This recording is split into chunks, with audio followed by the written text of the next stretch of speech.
அந்த நாட்டுப்புற பாடல் சாயல்ல சொல்லுங்க. இந்த நாட்டுல பார்த்தோம்னா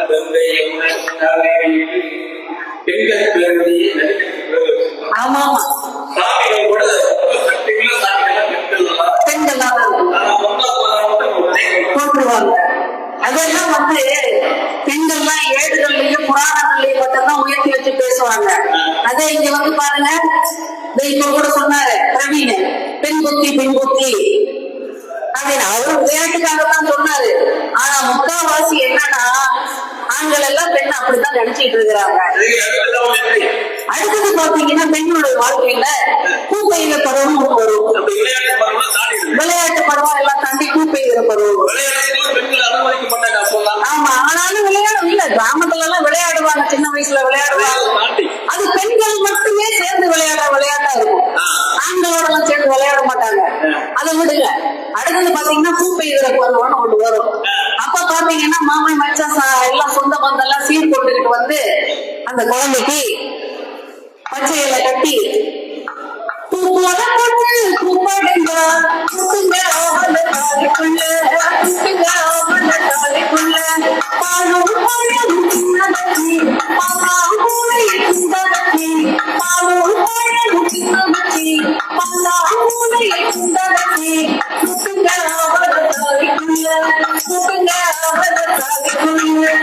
இப்படி பாட்டு நீங்கிட்டே போவோம். இவ்வளவு அருமையான பாடல்கள் நாட்டுப்புற பாடல்கள்ல இருந்திருக்கு. ஆமா, அடுத்ததா பாத்தீங்கன்னா இந்த பருவம் போக காதல். காதல் ஒண்ணுமே இல்லைங்க. ஆமா, காதல் காதல் காதல் காதல் போய் காதல். இப்ப அதுலதான் நிறைய பிரச்சனைகளே வந்துட்டு இருக்கு.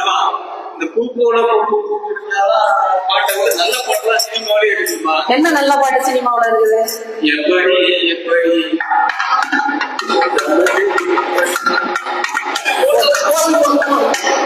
அதாவது சினிமால மொத்தமாவே பெண்களை கேவலப்படுத்திட்டு இருக்கிறாங்க. அதுதான் நம்ம வேணாம் நாட்டுப்புற பாடல்கள் இருக்கிறத சொல்லிட்டு இருக்கிறோம். அப்புறம் இந்த காதல்ல பாத்தீங்கன்னா இந்த பருவெல்லாம் போய் காதல், அந்த காதல்ல பாத்தீங்கன்னா அழகழகான காதல் பாடல்கள் நிறைய இருக்கு. நல்ல பாட்டுல இருக்கு.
ஒரு பாடி ஒரு குடிகார கணவன் கொண்டாடிக்கிட்ட சண்டை போடுறாரு.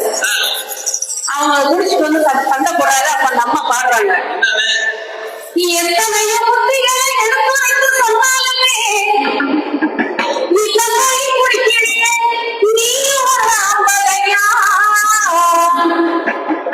உன்னுடைய பேச்சு நீ ஒதுங்கி போடாச்சு, உன்னுடைய பேச்சு நீ ஒதுங்கி போடாச்சு.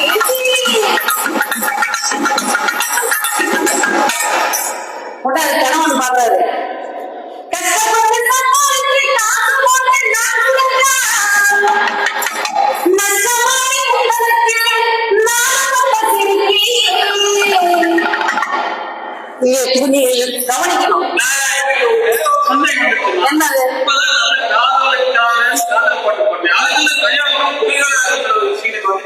ஆமாங்க, பைபிள்ல. ஆமா, இப்ப நான் என்ன பாடுறேன், நஷ்டமாடி நான் உங்களுக்கு நாகமத்த சிரிக்கி. அந்த நாள் என்ன? இந்த நாகமுடியே பெண்களை உட்கார வைக்கிறது தான் வந்து இந்த ஆணாதிக்க சமூகத்தோட நிலைங்கிறது அந்த நாட்டுப்புற பாட்டுல சொல்றாங்க. ஆமா, நான் வந்து இறுதிக்கு வந்துடுறேன்.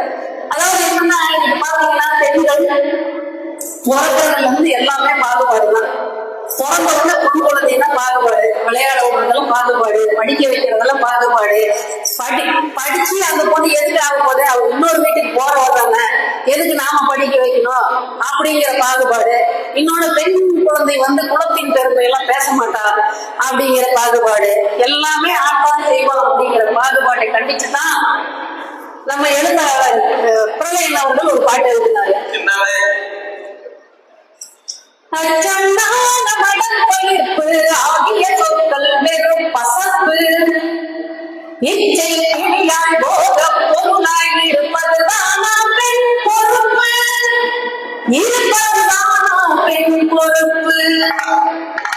எத்தனை உரிமையெல்லாம் இருக்கு, அதிலே இல்லை பெண்ணுக்கு. ஆயிரம் மந்திரி பெண்ணுக்கு அச்சம் நாட மடப்பயிர்ப்பு ஆகிய சொற்கள் பசப்பு, இச்சை கிளியாய் போக பொருளாய் இருப்பதுதானா பெண் பொறுப்பு, இருப்பதுதானா பெண் பொறுப்பு. எத்தனை உரிமையெல்லாம் அதிலே இல்லை பெண்ணுக்கு. ஆயிரம்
நாட்டுப்புற பாடலாம் எடுத்துட்டேன். நான் கருவறை முதல் கல்லறை வரை எடுத்துட்டேன். அதனால நான் கல்லறைக்கு போயிட்டு தான் வந்தோம்.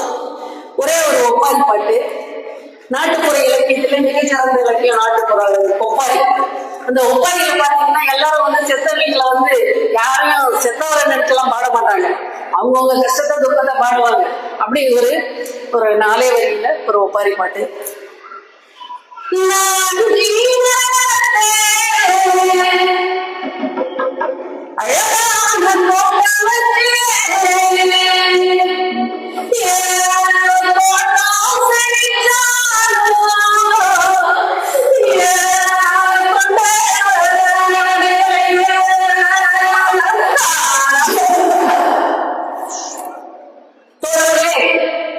அஞ்சு மரம் வளர்த்தேன் அப்படின்னா 5 பிள்ளைகளை பெற்றேன்.